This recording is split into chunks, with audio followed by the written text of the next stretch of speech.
এই বাইকের অনেকগুলো নেগেটিভ রিভিউ আছে। নেগেটিভ রিভিউ বলতে যে অনেকে বলে ফুয়েল পাম্পের প্রবলেম হয়, তারপরে কেউ কেউ বলে হচ্ছে এটার ইসিউ টিসিউ নাকি কী ঝামেলা হয়, সেন্সর হ্যান ত্যান। আমি এখন এরকম ইস্যু পাই না, কারণ বাইকটা আমি চালাইছি অল্প।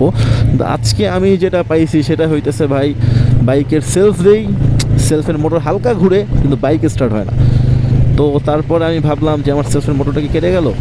দেন আমি হেডলাইট মিটার আমি দেখি এগুলো সবই ঠিকমতো চলতেছে, মানে হেডলাইটও জ্বলে, হর্ন দেই, হর্নও বাজে, মিটারও আসে। তাহলে ব্যাটারির প্রবলেম আমি কেমনে বুঝবো? ব্যাটারির এখানে একটা ইন্ডিকেটর দেওয়া আছে যে লো ব্যাটারি হইলে এখানে ব্যাটারি জ্বলা থাকে, ওই ইন্ডিকেটরটাও আসে নাই। কালকে রাতে আমি বাসায় আসছি, তো আমি বুঝতে পারতেছিলাম না যে প্রবলেমটা হয়েছে কি। তারপরে হচ্ছে ওই আপনার ব্যাটারির ওইখানে একটা দুটা মানে নাট থাকে, দুটো নাট শর্ট করলে নাকি স্টার্ট নিয়ে নেয়। তো দুইটা শর্ট করতেছি, মোটর ঘুরতেছে, কিন্তু বাইক তো আমার স্টার্ট নেয় না। পরে তো আমি ভাবলাম না, শিওর ইয়াই গেছে, আপনার সেলফের মোটরই গেছে। তারপর হচ্ছে আমি হঠাৎ করে জিনিস নোটিস করলাম যে আমার এফজেড বাইকটা যে ছিল ভার্সন 3, ওইটাতে একবার এরকম হয়েছিল যে ব্যাটারি লো ব্যাটারি হওয়ার জন্য যখন আমি সেলফ দিই তখন মিটারের লেখাগুলো একটু উল্টাপাল্টা হয়ে যায়, কেমন মানে বেঁকা হয়ে যায়, অন্যরকম হয়ে যায়। তো ওই জিনিসটা আমি দেখি সেমটা এটার মধ্যে হচ্ছে। তারপর তো আমি মোটামুটি একটা আস্থা পেলাম যে না, ফিউজ টিউজ মোটর কিচ্ছু হয় না, ব্যাটারি আমার বসছে।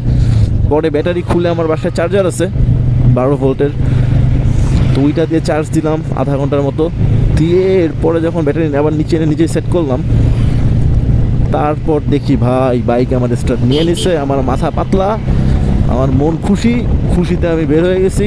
বের হয়ে এখন আমি যাচ্ছি কোনো একটা জায়গায়। আমি এটাকার নাম বলছি, বাট এর চেয়ে বেশি ইনফরমেশন আসলে ভিডিওর মধ্যে শেয়ার করা যাবে না।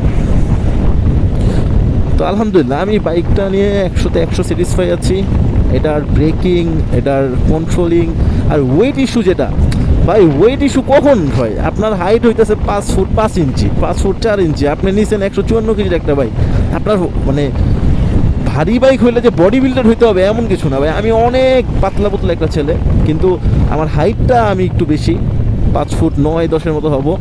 সো এটার জন্য দেখা যাচ্ছে কি আমার পা দিলে আমার বাইক তো কাতি হইতেছে না।